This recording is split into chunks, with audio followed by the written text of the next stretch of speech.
So, what do you do when you've played through all the old Zelda games and you're still not satisfied? Well, you're in luck. I happen to have a few NES games here that might scratch that itch, all with the Sir Adam seal of approval. I'll show them off in order of how much I like them / how much I recommend them. There might be slight spoilers here or there, but I'll try to only show what is needed to get you interested.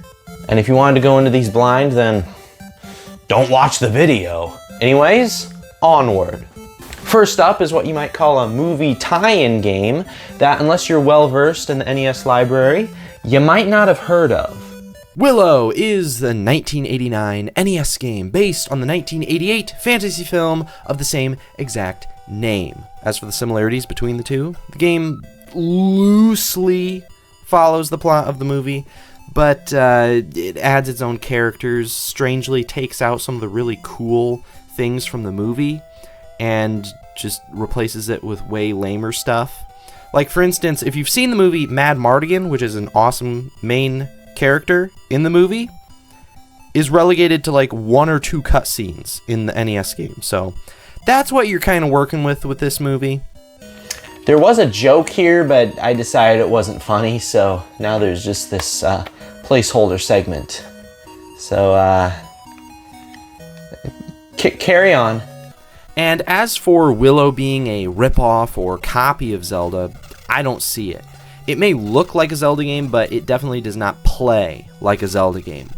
For instance, it's more of an RPG. You've got leveling up, grinding, weapons and gear increase your stats. There are no puzzles, purely combat. Willow's gonna brute force his way through this adventure. And, strangest of all, there's no currency. All of your weapons, all of your items and spells are simply given to you, free of charge.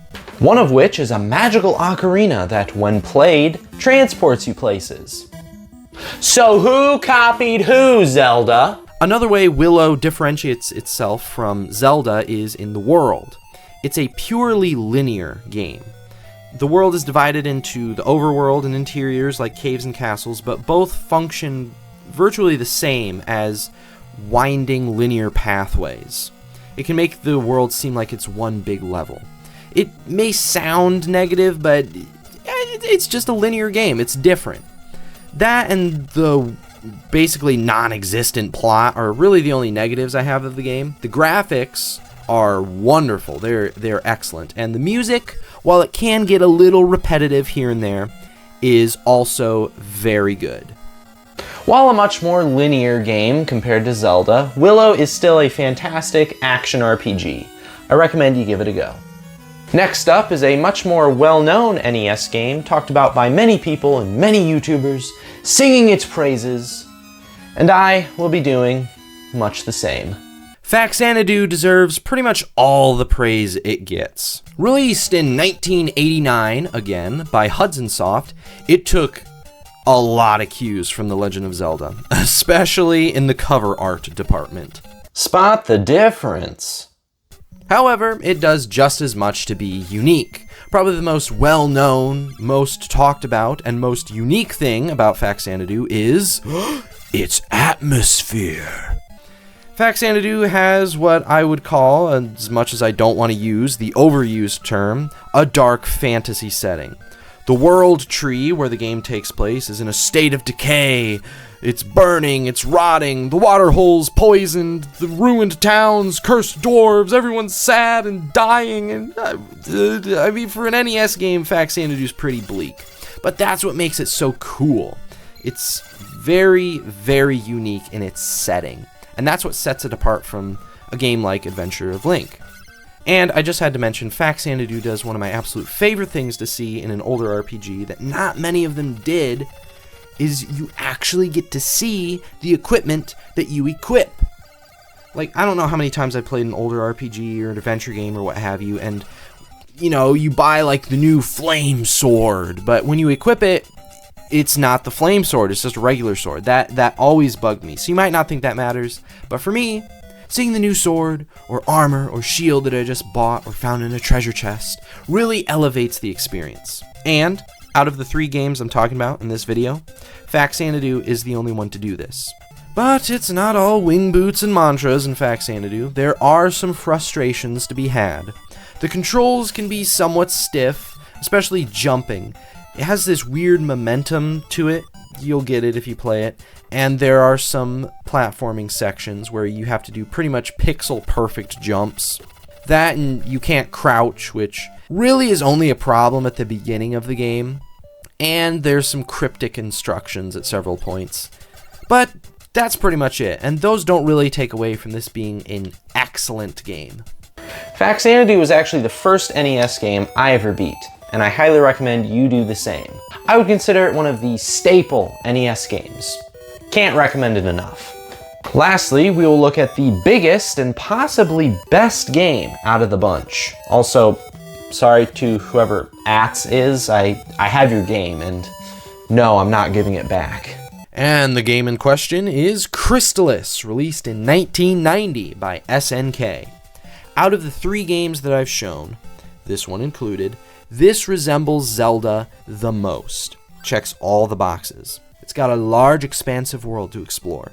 Actual puzzles, although they're pretty simplistic. Dungeons and items galore. Interesting characters.